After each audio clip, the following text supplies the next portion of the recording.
moralizing. Indeed, moralizing.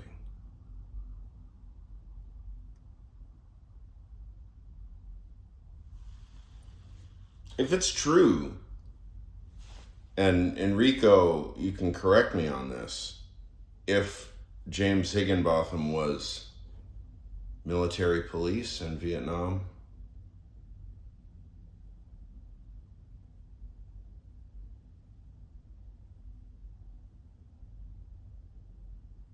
you know, as a philosopher, I quite like, what's his name, Cornwell? Le Carré. Because there's positional analyses of all the characters.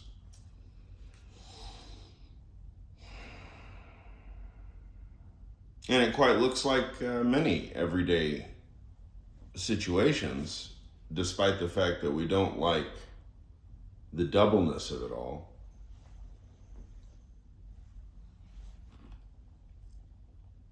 Life is double. You know, you got your one life over here, but then you got your other life over here. But more interestingly about doubling is that there's always background presuppositions.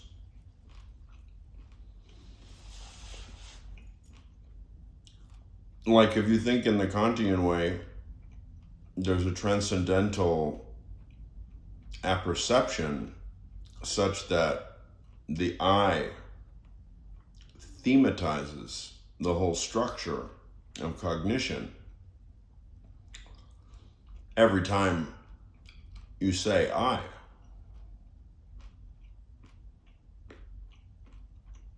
every time you say I, you are thematizing.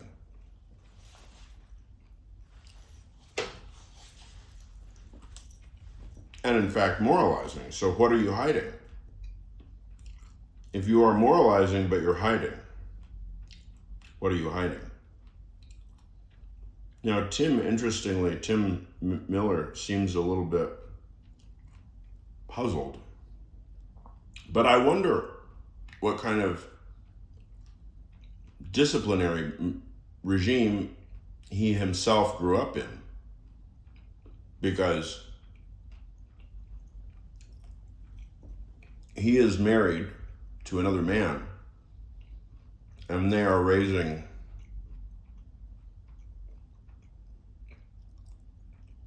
at least one adoptive child. And it would be quite surprising to me, the idea that there was anything like a disciplinary or punishment,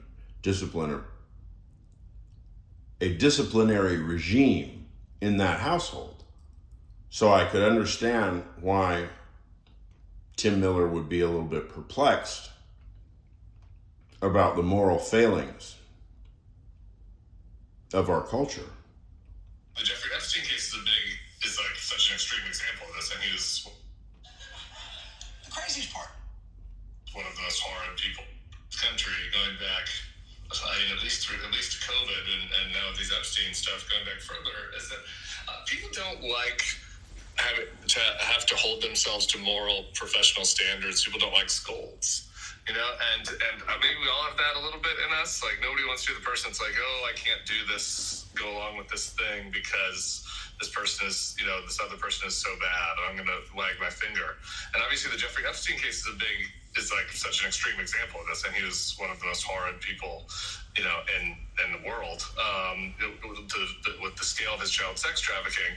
But I see something that you see like across the board in the Trump world. There was nobody on those emails that's like, you know, maybe we shouldn't be taking money from Jeffrey Epstein to our university, or, you know, maybe we shouldn't be going. The problem is not Frege, the problem is Noam Chomsky. By Jeffrey Epstein, or I shouldn't let this guy connect me with another person that might advance my political career. You just don't see it anywhere in the emails. Everybody just goes along with it, and I think I'm not going along with it. I feel that way a little bit about Trump. You know, there just weren't a lot of people that were willing to say no, this goes too far, and I think that there's something kind of inherent to our culture that has yielded that. Which that is what was bingo questions, you know.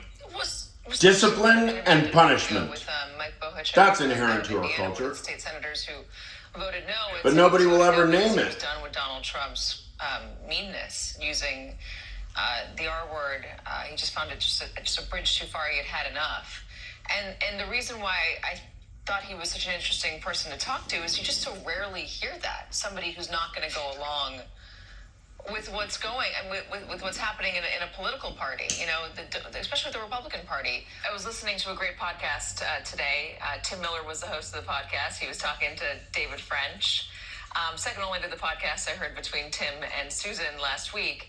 But Tim was talking to David French, and it was on a topic that I think dovetails so nicely into this conversation, which is the weird and uncomfortable coalition at the heart of Trump's support, and how it is not one that is stable and potentially won't be one that lasts when Donald Trump is gone.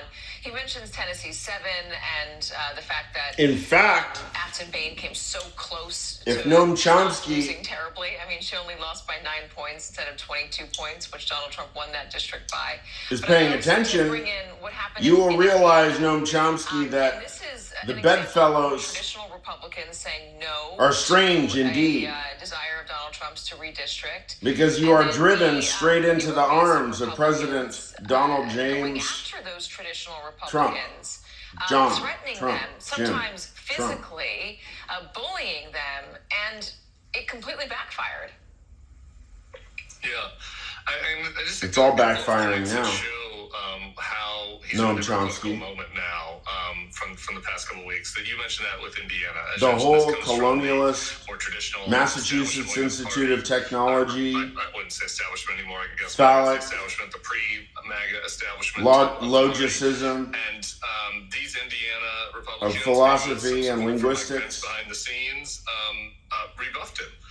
It is the first time You turned your back on the since- genealogy of since morals, the and now it's kicking you in the in ass. Georgia, when Trump was trying to steal the 2020 election, when they said no, they were And now you going get to with feel that. it. That's the only other time I can think of, in the past 5 And you can years, thematize this where according to the traditional minimalist program. pre-Trump Does the Republicans minimalist said program no account for this? and came out victorious and won. All your And I colleagues think that is coming meaningful full- about how he's sort of full, losing ground in his political standing. full On the other capacity, side of the coalition, straight at he you. played in the intro, Ivan Raiklin. For people who don't know him, the MAGA Marauder, he called himself. He was like one of Trump's biggest cheerleaders. This guy that had the enemies list. He was collecting the enemies list. There was a big Washington Post profile on that about who they were going to go The after. domination of academia by big swinging dicks cannot survive People, like others in the MAGA media. the phenomenon of Jeffrey Epstein. Criticize Trump without losing And their Noam voice. Chomsky is the king That says to me something about the of audience. rich white These MIT folks are not swinging dumb, And dicks. so they know that Trump is not only that Trump is losing ground with that core base of support. Now, are they ready to be Democrats? No, Democrats have a ton of work to do to reach any of these Chomsky, people, you better but, go it straight is to Trump. I'm meaningful telling you, that because they I'm already MAGA are myself. comfortable So join the club, dude. to That extend is the break. such a good point. Join the side that's actually interested in fighting to defend the country from tyranny. Right? I thought you didn't like tyranny, Chomsky. Now's your chance. Do something brave. You have a platform. I don't.